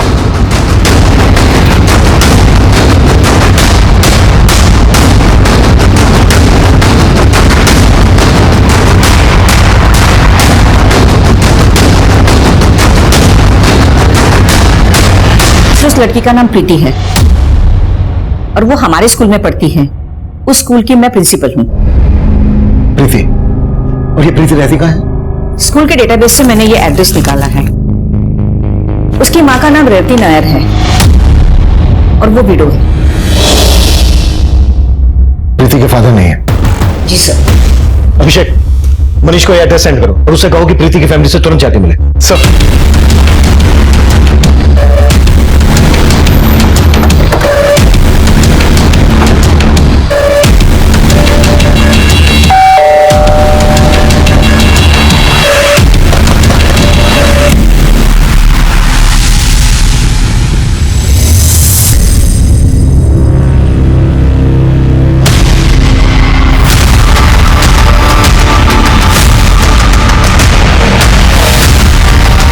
अंदर तो कोई नहीं है सर। किसी पड़ोसी को बुलाओ तुरंत। जी सर। ये तो रेवती है, प्रीति की माँ। प्रीति की माँ रेवती? यहाँ प्रीति और इनके अलावा और कौन कौन रहता है? रेवती के चाचा का घर है ये। पति की मौत के बाद रेवती अपने 2 बेटियों के साथ यहीं रहती हैं, प्रीति और दमयंती। इसके अलावा इनके चाचा के बहू बेटे और 2 पोते भी रहते थे। तो बाकी फैमिली कहाँ है? सर वो शादी में गए थे, मैंने देखा था।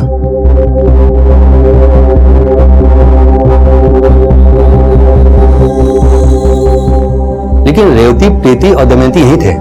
दमयंती? पर यहाँ तो रेवती की लाश है, तो फिर दमयंती कहाँ है? सर मालूम नहीं। आपने आप में से किसी ने भी यहाँ किसी को आते जाते देखा? किसी तरह के झगड़े की कोई आवाज सुनी? आपने भी नहीं सुनी? नहीं सर, मैंने भी नहीं सुना। व्हाट? प्रीति की मदर का मर्डर? और सर चौंकाने वाली बात तो यह है कि प्रीति की छोटी बहन दमयंती भी गायब है। प्रीति की छोटी बहन दमयंती? जी हाँ सर, मैंने पड़ोसियों से प्रीति के नाना का नंबर लेकर उनसे बात भी की, पर उन्हें भी इस बारे में कुछ पता नहीं है। अगर उन्हें कुछ मालूम नहीं है तो फिर ये चक्कर क्या है? मेरी जब आखिरी बार प्रीति से बात हुई थी वीडियो कॉल पर, तब उसे देखकर ऐसा ही लगा था कि वो अकेली है। ऐसे लगा नहीं कि उसके साथ उसकी छोटी बहन दमयंती भी होगी। सर प्रीति बोल रही थी कि उसने कोई क्राइम किया है, कहीं ऐसा तो नहीं? जिस क्राइम की प्रीति बात कर रही थी वो उसकी माँ का मर्डर तो नहीं? हो सकता है प्रीति ने ही अपनी माँ को मार दिया। अगर ऐसा है तो इट्स रियली वेरी सीरियस। और सबसे बड़ा सवाल, प्रीति आत्महत्या करने की बात कर रही थी तो उसकी छोटी बहन दमयंती कहाँ है? हमें इन सब की वजहों का पता लगाना होगा।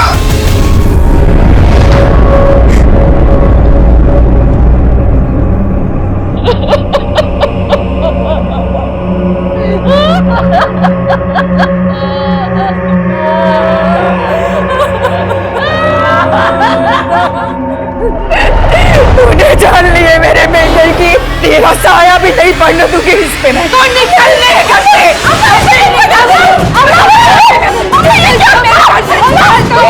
मैं अम्मा को मत दिखाई मारती।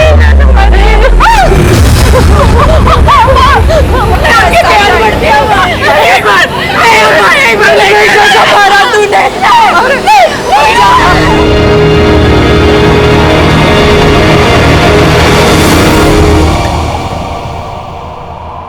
चलो आ जाओ, जिसको जो नाश्ता पानी करना कर लो, आ जाओ।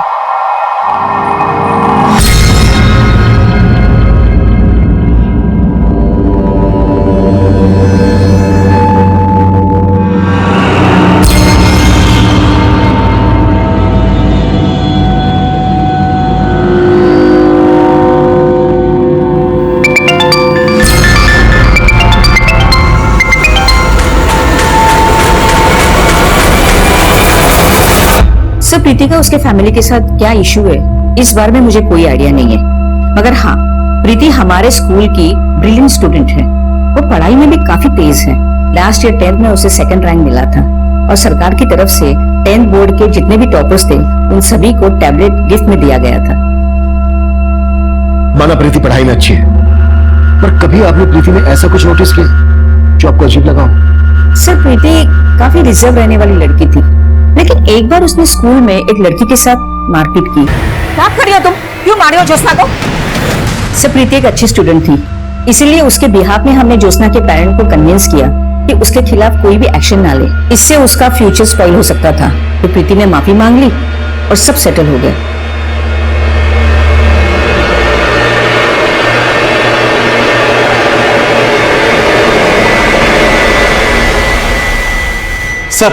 सर प्रीति का नंबर फिर से तिलक नगर में ऑन हुआ है।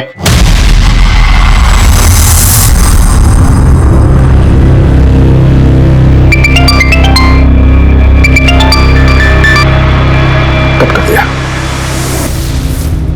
प्रीति हमें मालूम चल गया है तुमने क्या किया है। तुम डरो मत, हमारे पास आओ, हम तुम्हारी मदद करना चाहते हैं।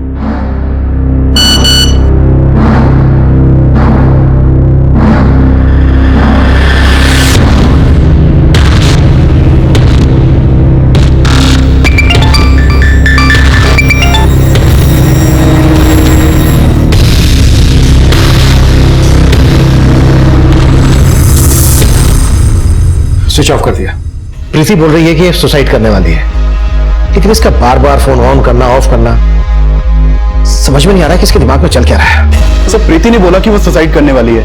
कहीं ऐसा तो नहीं कि ये सब बातें करके वो लोगों की सिंपैथी गेन करना चाहती हो, जबकि ये साफ है कि प्रीति की मां का मर्डर हुआ है। सर इस सुसाइड की बात करके कहीं प्रीति खुद को बचाने का रास्ता तो नहीं खोज रही है? अम्मा, अम्मा, देखो आपकी पोती कैसे पूरी मीडिया को और पुलिस वालों को अपने इशारों पे नचा रही है। और अम्मा, पुलिस को आपकी बहू की लाश भी मिल गई है। लाश?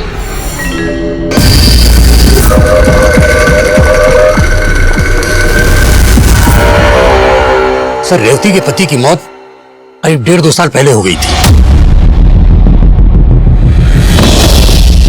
प्रीति का उसकी मां से किसी तरह का कोई झगड़ा?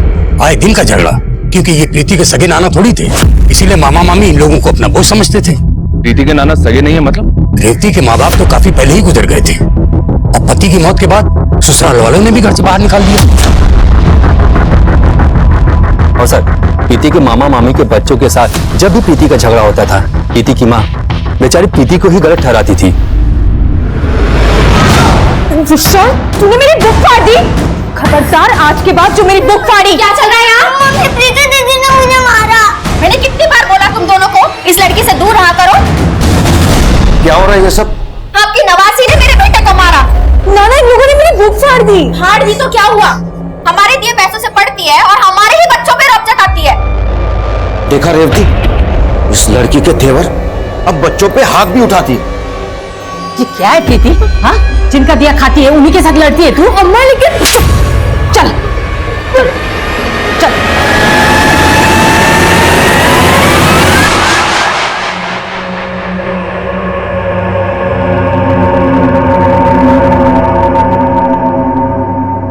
पुलिस ने इस लड़की की पहचान कर ली है।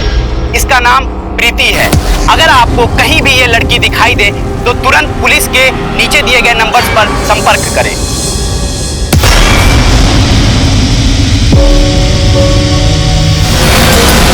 प्रीति के दिमाग में क्या चल रहा है ये पता लगाने के साथ साथ ये पता लगाना भी जरूरी है कि प्रीति अगर हमसे भाग रही है तो उसकी छोटी बहन दमयंती के गायब होने के पीछे क्या चक्कर है। प्रीति का फोन इस बार नयानगर से ट्रेवल करके तिलक नगर में ऑन हुआ है।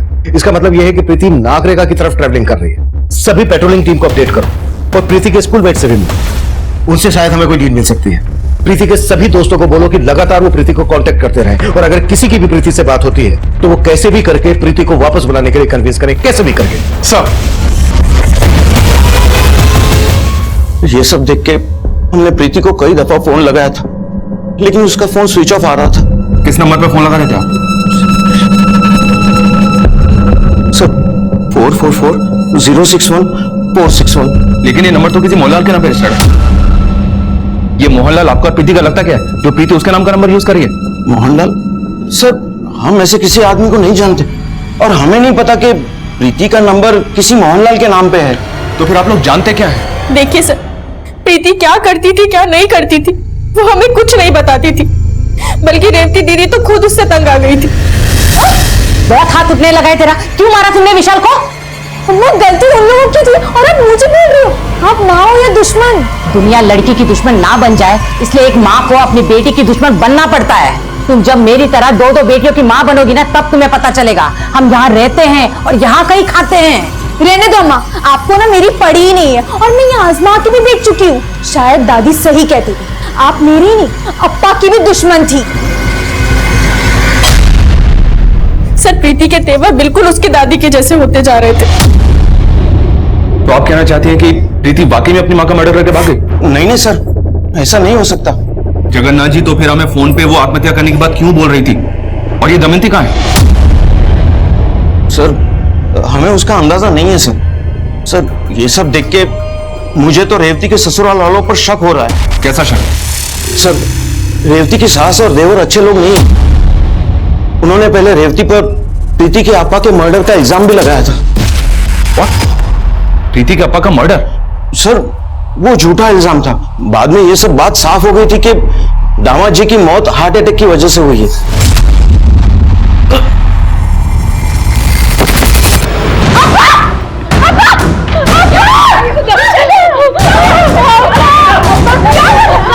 सर ये सब उनकी चाल थी। ये सब करके वो रेवती और उनकी बेटियों का जायदाद पे से हक मारना चाहते थे। चाचा, दर्शन जी के अम्मा ने हमें घर से बाहर निकाल दिया। हमारे अम्मा और अब्बा के बाद आपके सिवा इस दुनिया में कोई नहीं है हमारा। मेरी बेटी को और हमको यहाँ रहने दो, मैं आपके सामने हाथ जोड़ती हूँ। ऐसा मत बोलो रेवती, मैं हूं ना तुम्हारा चाचा और ये घर भी तुम्हारा है। सर, रेवती को उसके ससुराल वालों से कोई हिस्सा नहीं मिला। अब रेवती के सब्र का बांध टूट रहा था। वो उनके खिलाफ कोर्ट में जाने का सोच भी रही थी और जब रेवती और उसकी बेटियां घर में अकेली थी तो ये सब हो गया। सर, मुझे तो उसके ससुराल वालों पे डाउट है सर। अगर ऐसा है तो प्रीति किस वजह से सुसाइड करने का बोल रही है?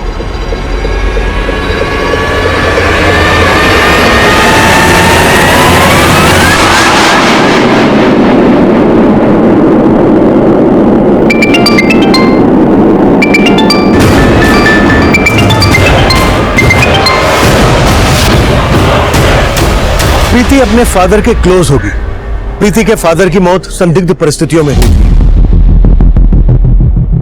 तब हम यह मानकर चल रहे थे कि अगर प्रीति की दादी प्रीति की मां पर प्रीति के फादर दर्शन की मौत का आरोप लगा रही थी तो हो सकता है यह बात काफी पहले उसके दिलो दिमाग में घर कर गई है और रेवती का मर्डर प्रीति के फादर दर्शन की मौत का बदला हो। लेकिन इस थ्योरी पे सबसे बड़ा प्रश्न चिन्ह यह था कि प्रीति की छोटी बहन दमयंती कहां गायब थी। इसलिए हम एक दूसरी थ्योरी बना रहे थे और वो ये कि शायद प्रीति का हमें फोन करना, सुसाइड करने की बात करना किसी की कहीं कोई चाल तो नहीं है। शायद दमयंती को किसी ने अगवा करके प्रीति को ये सब करने के लिए, बोलने के लिए मजबूर किया हो। इस थ्योरी को लेकर प्रीति की दादी और चाचा हमारी रडार पर थे। सुबह 11 बजे हमें प्रीति का कॉल आया था। उसके बाद 4 घंटे बीत चुके थे और प्रीति हमें हमसे काफी दूर नजर आ रही थी। इसी बीच प्रीति की एक स्कूल फ्रेंड का बयान सामने आया और उसका वो बयान इस केस को एक नया एंगल दे रहा था। सर, ये प्रीति की अच्छी दोस्त है, ये नैनिका। आप इसके साथ बात कर सकते हैं। हाँ सर, मैं प्रीति को बहुत अच्छे से जानती हूँ और आई डोंट बिलीव कि प्रीति अपने मदर के साथ ऐसा कुछ कर सकती है। वो अपनी माँ के बारे में कभी कुछ गलत नहीं सुन सकती थी सर। और एक बार तो ज्योत्सना ने भी उसकी माँ के बारे में उसे कुछ कहा था। अच्छा, ज्योत्सना के अलावा प्रीति का किसी और से कोई इशू या प्रीति का कोई बॉयफ्रेंड वगैरह? नहीं सर, प्रीति का कोई बॉयफ्रेंड वगैरह नहीं था। लेकिन एक बात है सर जो मैं आपको बताना चाहती हूँ। कैसी बात?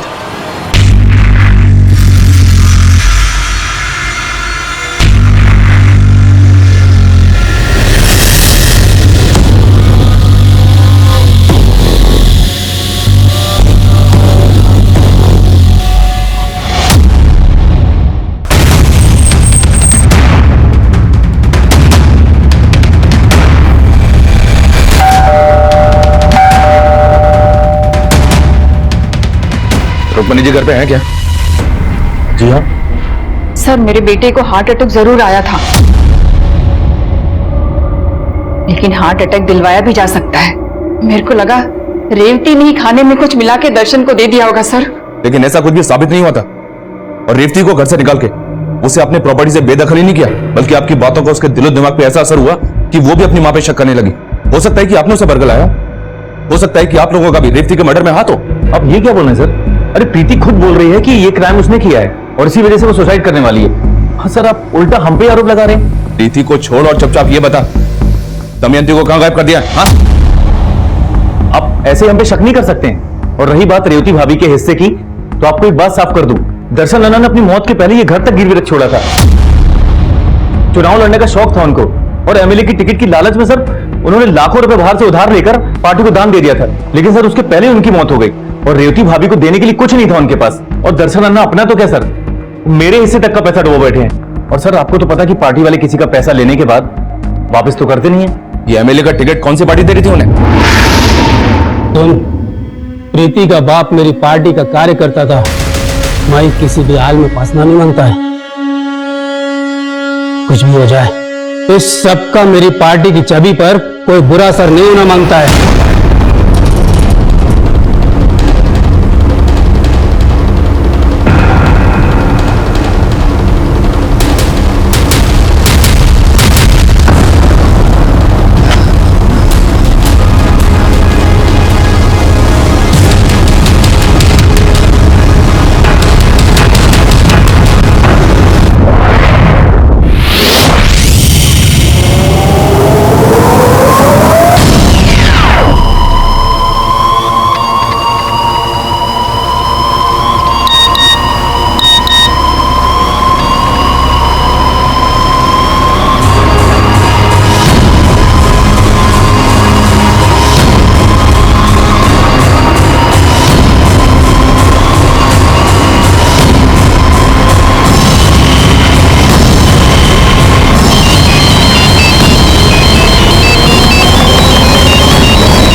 और प्रीति की इस दोस्त नैनिका ने भी ये चौंका देने वाला बयान दिया है।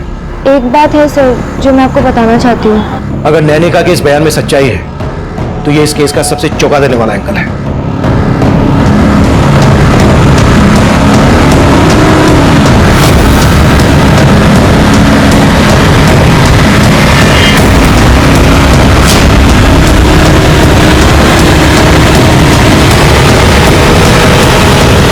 सुनो, ये इस लड़की को देखा? हाँ सर, ये लड़की हमारे साथ बस में थी। अब कहाँ है वो? सर उसने नारेकल का टिकट लिया था, लेकिन बस थोड़ी देर के लिए तिलक नगर में रुकी थी और वो लड़की वहीं पर उतर गई थी और फिर वापस चढ़ी नहीं। सारा तिलक नगर छान मारो, हमारे पास टाइम बहुत कम है। क्विक।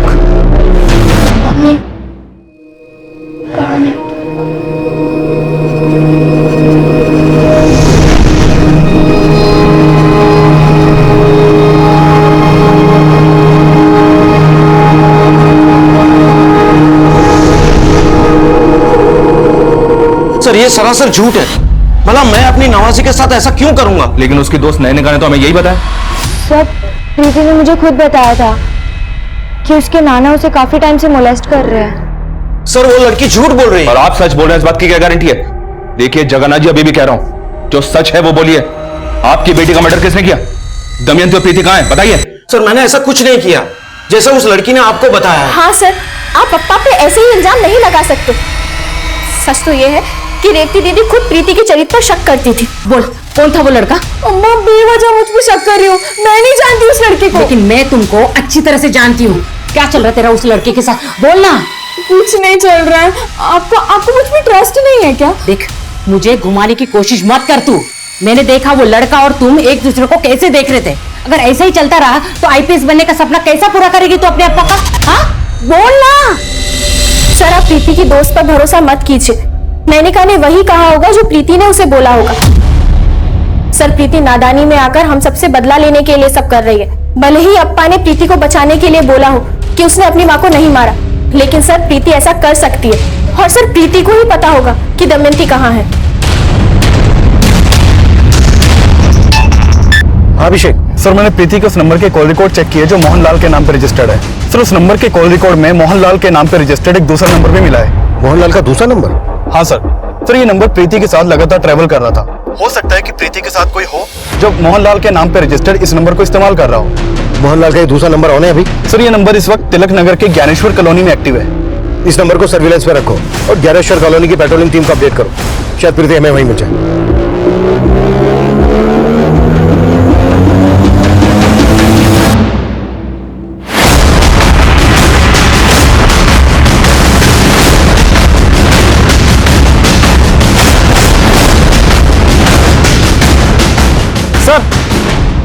सर इस बिल्डिंग में गई थी। विशाल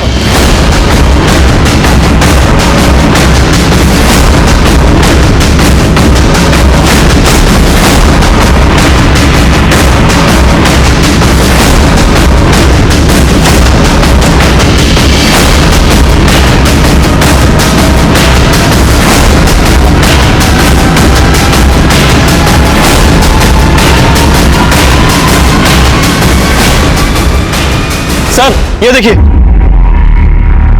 सर ब्रोकन टाइम मिला है, हो सकता है प्रीति का हो। इसको ऑन करने की कोशिश करो। सर हाँ मनीष। सर मैंने प्रीति के कजिन मोहन से इंक्वायरी की तो उसने बताया कि प्रीति अपने पास एक दूसरा मोबाइल भी रखती थी और इसके बारे में घर में किसी को कुछ नहीं पता था। नहीं अंकल, लेकिन प्रीति दीदी बहुत अच्छी है। वो मुझसे सारे सीक्रेट शेयर करती हैं। सीक्रेट्स? अच्छा बेटा, कैसे सीक्रेट्स? हमको भी बताओ। अंकल प्रीति दीदी के पास एक और फोन है। देखो मैं अभी तुमसे बात नहीं कर सकती क्योंकि मैं घर पर हूँ। दीदी मैं बात नहीं। दीदी आपके पास दो फोन है? ये लो, तुम ना टैब से खेलो, ठीक है? पर तुम प्रॉमिस करो कि ये बात तुम किसी को नहीं बताओगे। ठीक है, नहीं बताऊंगा। जाओ। मोहनलाल के नाम पर रजिस्टर्ड पहला नंबर जो प्रीति यूज कर रही है, उस नंबर के साथ साथ मोहनलाल के नाम पर रजिस्टर्ड दूसरा नंबर भी ट्रेवल कर रहा है। इसका मतलब ये हुआ कि मोहनलाल के नाम पर रजिस्टर्ड दोनों नंबर प्रीति ही यूज कर रही है। लेकिन सर ये मोहनलाल तो चेन्नई में है, कंफर्म किया मैंने। वही तो और मोहनलाल के नाम पर रजिस्टर्ड 2-2 नंबर यहाँ पर प्रीति यूज कर रही है। कहानी को समझ में नहीं आ रही है। सर टैप प्रीति का ही और इसमें कुछ वीडियोस भी हैं। मनीष बाद में बात करता हूँ।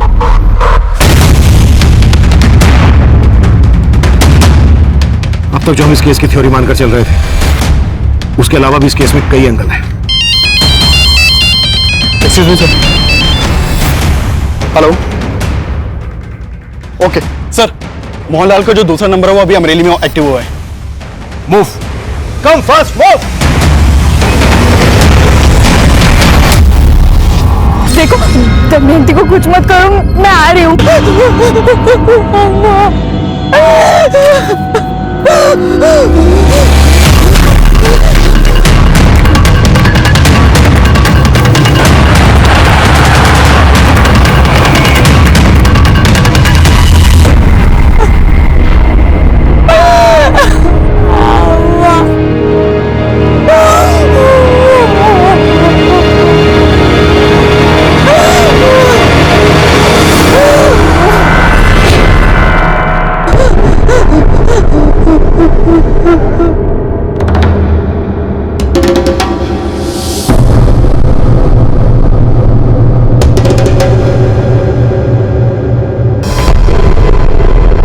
सर नंबर यहीं के एक्टिव दिखा रहा है।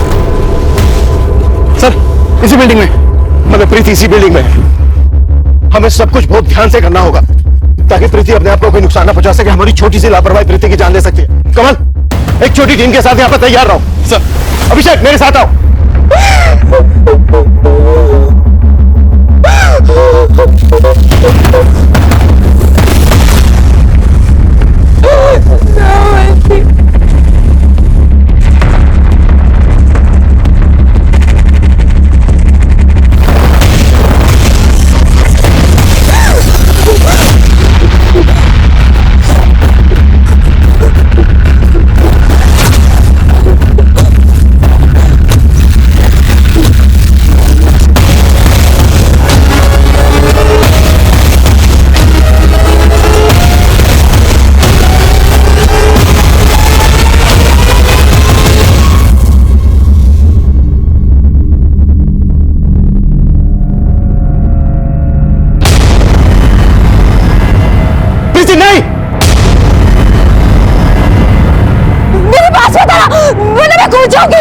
ओके बेटा, हम आपके पास नहीं आ रहे, लेकिन बेटा ये कदम ठीक नहीं है।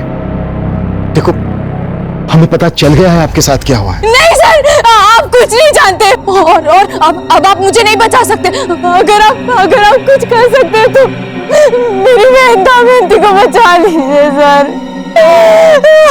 हम आपकी बहन दमयंती को बचा लेंगे, कुछ नहीं होगा उसे, आई प्रॉमिस यू। लेकिन बेटा ये नहीं, बस आप मेरी बहन दमयंती को बचा लीजिए सर।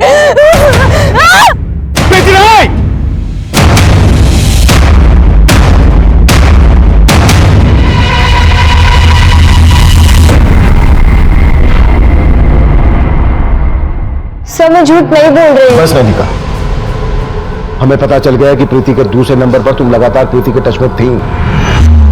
तेरा क्या हुआ तेरी बहन भुगतेगी प्रीति। अगर तू 20 मिनट में वेयर हाउस नहीं पहुंची, तेरी माँ की तरह दमयंती भी मारी जाएगी। मैंने जो कुछ भी किया वो सब श्रीनिवास के कहने पर किया है सर। ये श्रीनिवास कौन है?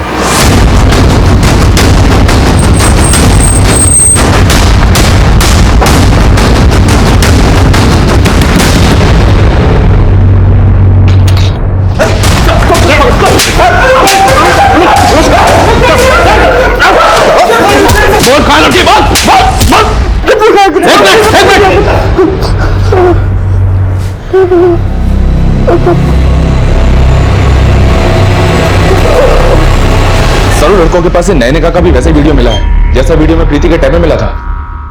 मतलब नैनिका सच बोल रही है? सर वो लड़के मुझे भी ब्लैकमेल करते थे, इसलिए मुझे वो सब करना पड़ा जो उन्होंने मुझसे कहा था। और सर सिर्फ इतना ही नहीं, उन लड़कों के मोबाइल, लैपटॉप और पेन ड्राइव्स में नैनिका और प्रीति जैसी कई और भी लड़कियों के फोन वीडियोस हैं। मुझे लग रहा है ये एक बहुत बड़ा एक्सेस है। इसके लिए हमें प्रीति का भी बयान लेना होगा। कैसी है वो? प्रीति नहीं!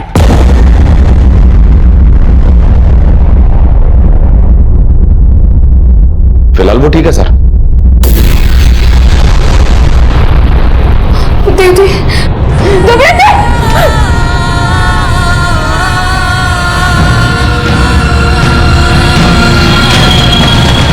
जब मैं स्कूल में फर्स्ट आई थी तब मुझे टैब प्राइज में मिला था। तब मुझे उसे यूज तक करना नहीं आता था। नैनिका ने मुझे सिम अरेंज करके दिया और फिर उसने मुझे फ्रेंड्स बुक के बारे में बताया और फिर एक दिन मुझे श्रीनिवास ने फ्रेंड रिक्वेस्ट भेजी। फिर हम फ्रेंड्स बुक पर चैटिंग करने लगे। प्रीति मुझे अपना सच्चा दोस्त समझने लगी थी और एक दिन मैंने उसे कॉल किया और मिलने के लिए बुलाया।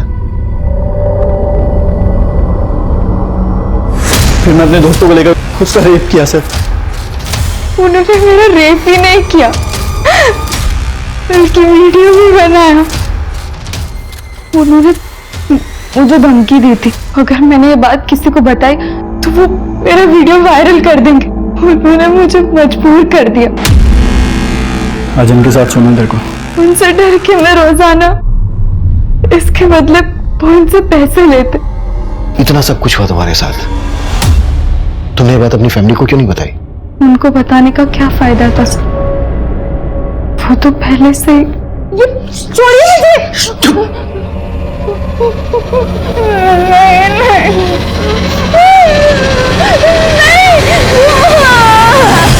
इतना सब जानने के बाद भी माँ ने मेरा भरोसा नहीं किया। प्रीति, तुमने हमसे ये क्यों कहा कि तुमने कोई क्राइम किया है? मेरा क्राइम यही है कि मैंने उन लड़कों के कहने पर गलत काम किया। तुमने क्राइम नहीं किया, क्राइम तो उन लोगों ने किया है। प्रीति की माँ को तुम लोगों ने मारा था ना? हाँ सर। जब हमने देखा कि प्रीति सुसाइड की बात कर रही है तो हम सब डर गए थे। हमें लगा अगर आप उस तक पहुंच गए तो हम सब मर जाएंगे, इसलिए सर हम प्रीति को ब्लैकमेल करने के लिए उसके घर गए। कहाँ तेरी बेटी? हाँ क्या मरना चाहती है वो? अयो उससे पहले तू मर। पकड़ा उसको।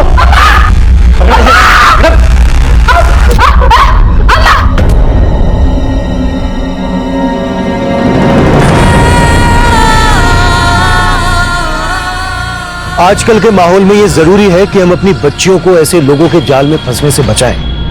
हमारे कहने का मतलब ये बिल्कुल नहीं है कि हम अपने बच्चों की जिंदगी में जरूरत से ज्यादा इंटरफेयर करें, लेकिन हमारा ये फर्ज बनता है कि हम अपने बच्चों को सही और गलत इंसान की पहचान करवाएं। प्रीति, नैनिका या इनके पेरेंट्स पहले ही हमारे पास आए होते तो इन अपराधियों का हौसला इतना नहीं बढ़ा होता। इस केस का ये दयनीय असर आज भी कोमाची में बरकरार है। ये गंभीर मुद्दा है, इस पर हम सबको एक बार सोचना चाहिए। अब मैं अभिमन्यु जिंदल आप लोगों से विदा लेता हूं। आपसे फिर मुलाकात होगी एक नए केस के साथ। देखते रहिए क्राइम पेट्रोल दस्तक। मकसद बताना नहीं, बचाना है। क्राइम पेट्रोल के ऐसे ही मजेदार एपिसोड्स देखने के लिए हमारे चैनल को सब्सक्राइब करें